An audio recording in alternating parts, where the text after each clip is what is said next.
kita ingin memajukan Islam, maka bangunlah ilmu dan peradaban. Karena Jadi, tidak bisa dipungkiri bahwa budaya juga harus dilestarikan. jelas sekali, jelas ya. Tidak bisa dibenturkan dengan agama. Tidak bisa dibenturkan, justru agama dengan budaya itu bisa satu sejalan untuk mengembangkan agama.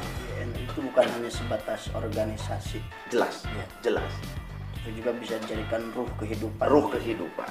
Karena andai kata kita bisa hanya mengatakan ataupun mempunyai feeling open-minded, membuka otakannya sekedar sebagai batu loncatan, apalagi di kita di dalam struktural organisasi NU, itu akan celaka. Tidak mungkin NU itu bertentangan atau berseberangan dengan negara. Oh tidak, yang karena dia yang- yang punya. Iya, yang mendirikan juga kan banyak dari. Tapi kalau ada pandangan dari yang mungkin orang yang belum kenal dengan NU, lihat hanya sepintas dengan ormas yang lain yang mungkin mengatakan Islam, terus jargonnya juga Islam, seolah mungkin misalkan ini ada ormas lain ingin menegakkan syariat Islam, kemudian NU membantah seolah-olah NU itu berseberangan dengan Islam secara dohir.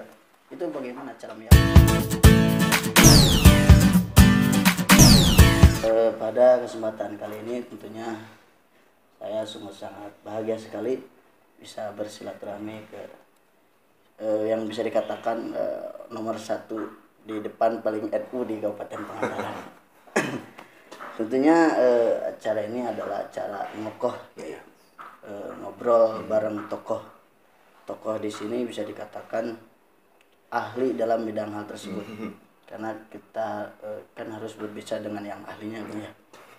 Ketika kita berbicara dengan yang bukan ahlinya, maka tinggal tunggu kehancuran kita, ya. Bang tadi bisa.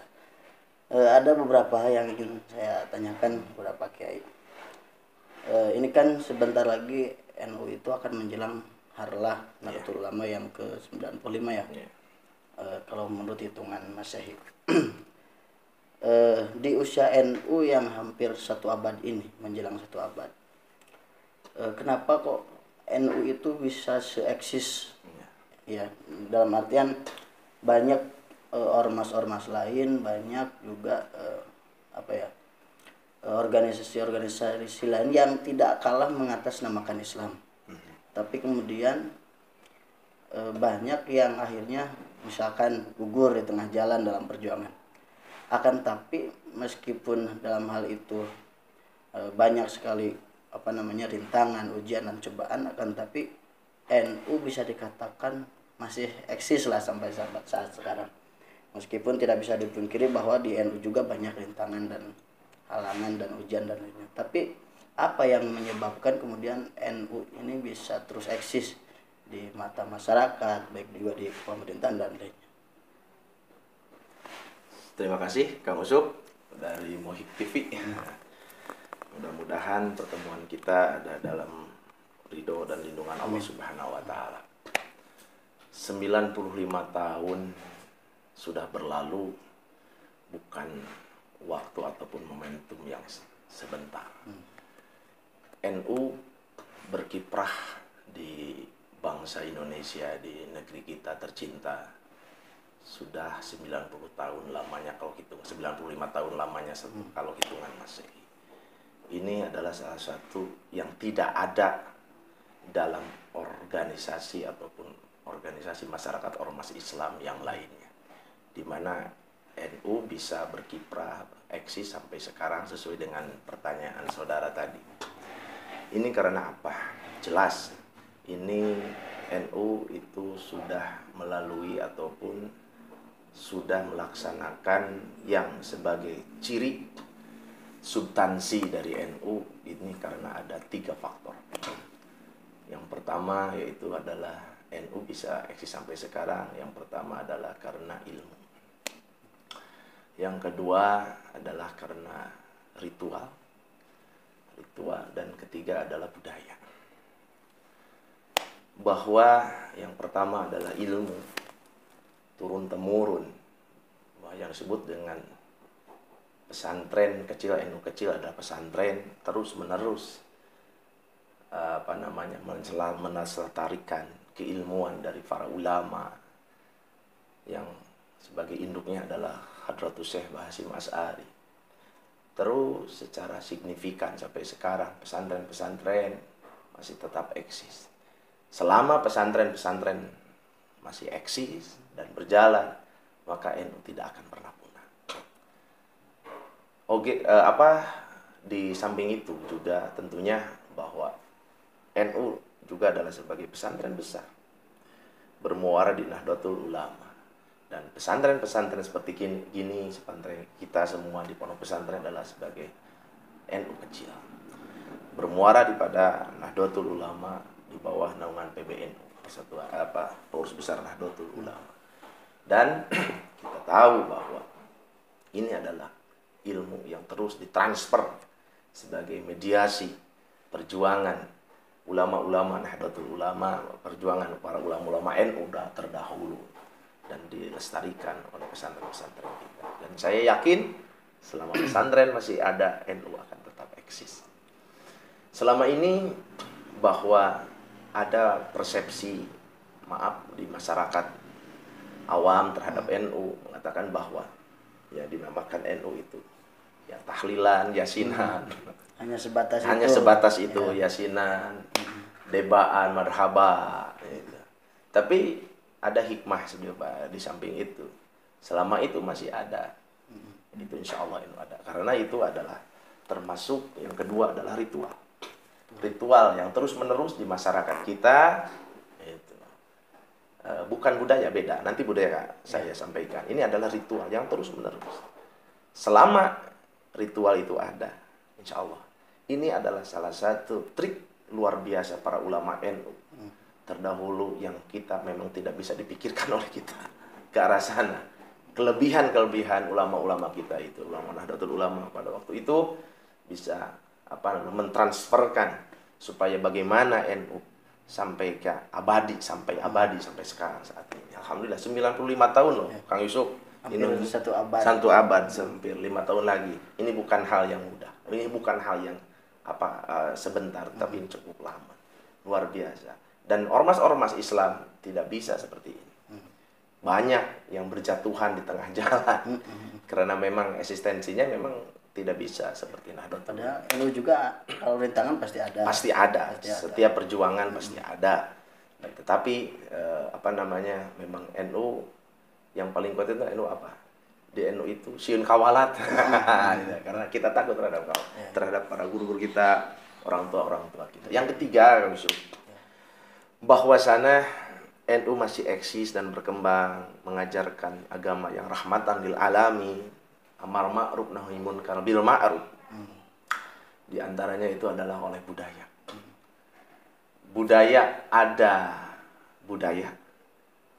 Ada etos, ada kebudayaan. Perbedaannya kalau etos itu adalah ciri khas budaya. Dan budaya adalah salah satu ritual yang dilaksanakan oleh sekelompok ataupun lingkungan tersendiri. Ketika sudah berpuluh-puluh tahun sampai ratusan tahun, maka menjadi sebuah peradaban. Dan saya bahwa NU itu adalah dengan ilmu dan peradaban. Islam sudah menjadi peradaban. Dan NU juga mengikutinya. Kalau kita sesuai dengan ungkapan Kiai Said Agil Sirot bahwa mengatakan bahwa kalau kita ingin memajukan Islam, maka bangunlah ilmu dan peradaban. Oleh karena itu tidak bisa dipungkiri memang budaya juga harus dilestarikan. Jelas sekali, jelas. Tidak bisa dibenturkan dengan agama. Tidak bisa dibenturkan, justru agama dengan budaya itu bisa satu sejalan. Untuk mengembangkan agama, kita tidak bisa memungkiri dengan adanya budaya. Karena dari bahasa, dari background cuaca itu berbeda-beda. Bahasa juga berbeda. Kaum yatakallamu biistilahi. Itu karena berbeda-beda. Jadi bisa disimpulkan bahwa memang kuatnya NU bisa eksis sampai sekarang. Yang pertama dengan ilmu, tentunya ilmu. Yang kedua dengan ritual. Dan yang ketiga dengan budaya. Selama itu bisa dipertahankan di tubuh NU, insya Allah akan bisa eksis, insya Allah akan bisa tetap terjaga. Karena memang NU adalah berkah untuk kita semua. Andai kata saya, tadi saya di awal sudah saya sampaikan, saya dulu memang dari kecil dibombardir, didengarkan, dilihatkan oleh orang tua saya dengan ke-NU. Dan saya lihat, saya tidak lihat apa-apa ya. Yang saya lihat adalah guru-guru saya dan orang tua saya, kakek saya.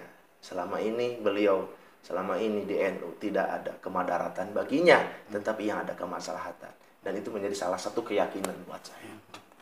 Maka bertabaruk di NU, saya minimal saya mengikuti koridor dan rel daripada orang tua. Jadi NU itu bukan hanya sebatas organisasi. Jelas, ya. Jelas. Tapi juga bisa dijadikan ruh kehidupan. Ruh kehidupan. Karena andai kata kita bisa hanya mengatakan ataupun mempunyai feeling open-minded, membuka otakannya sekedar sebagai batu loncatan, apalagi di dalam struktural organisasi NU, itu akan celaka menurut saya. Karena memang NU bukan untuk dipermainkan. Kalau hubungan dalam bernegara itu NU bagaimana? Jelas. Bahwa NU itu adalah salah satu ormas dengan julukan Muhammadiyah, itu sebagai penjaga dan berdirinya NKRI, Negara Kesatuan Republik Indonesia. Jadi tidak mungkin NU itu bertentangan atau berseberangan dengan negara. Oh tidak, yang karena dia yang punya. Iya, yang mendirikan juga kan banyak dari kalangan. Jelas. Jadi sangat risih sekali andai kata ada sekelompok sebagian kelompok yang mengatakan terhadap antipati tidak adanya simpati, mungkin ada hatefis, ujaran kebencian terhadap pemerintah, maka memang NU sebagai benteng pertahanan utama. Karena memang kemerdekaan ini, dan kita juga bisa mengisi kemerdekaan ini, khususnya warga negara Indonesia, ini adalah untuk kita semua dan kita bisa nikmati. Alhamdulillah. Tapi kalau ada pandangan dari mungkin orang yang belum kenal dengan NU, melihat hanya sepintas dengan ormas yang lain yang mungkin mengatakan Islam, terus jargonnya juga Islam, seolah mungkin misalkan ini ada ormas lain ingin menegakkan syariat Islam, kemudian NU membantah seolah-olah NU itu berseberangan dengan Islam secara dohir. Itu bagaimana cara meyakinkan? Karena untuk berislam itu kita harus bahagia. Jadi mungkin moderasi dalam beragama mungkin ya. Iya, betul, jelas. Karena memang Islam itu kata kunci jelas rahmatan lil alamin.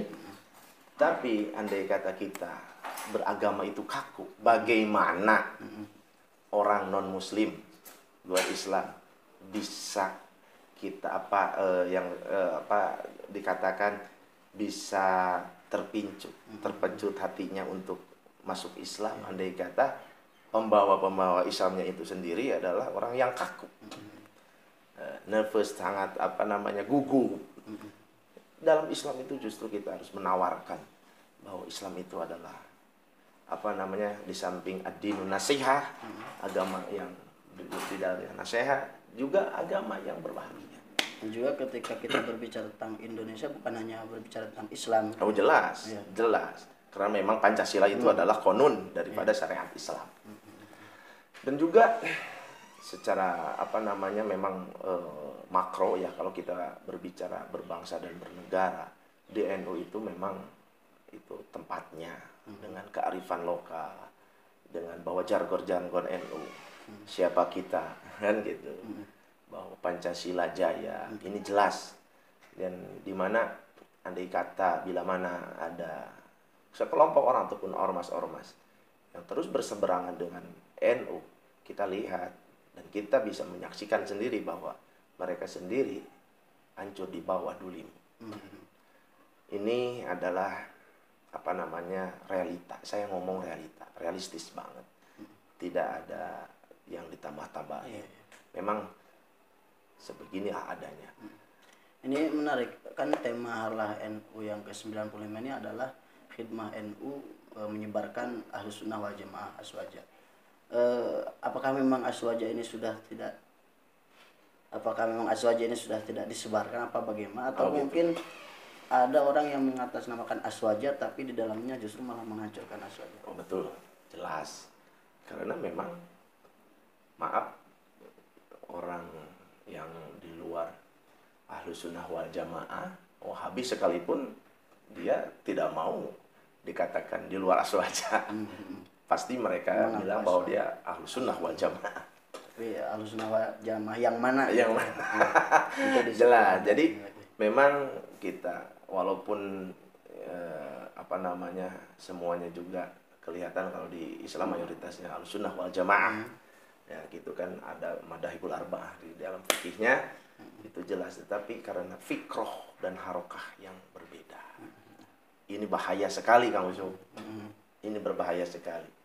Saya jelas, dan saya mempunyai analogi tersendiri, bisa saja saya salah, tidak akan mengurangi keislaman dan kejayaan Islam yang datangnya dari luar Islam.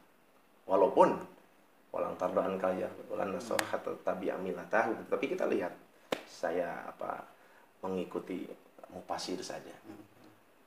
Tapi al muslim mahjubun bil muslim. Oh iya, jelas itu. Selanjutnya kan tema lainnya adalah meneguhkan komitmen kebangsaan. Sudah goyahkah kebangsaan kita, atau memang secara tidak langsung orang lain ada yang ingin menggoyahkan komitmen kebangsaan?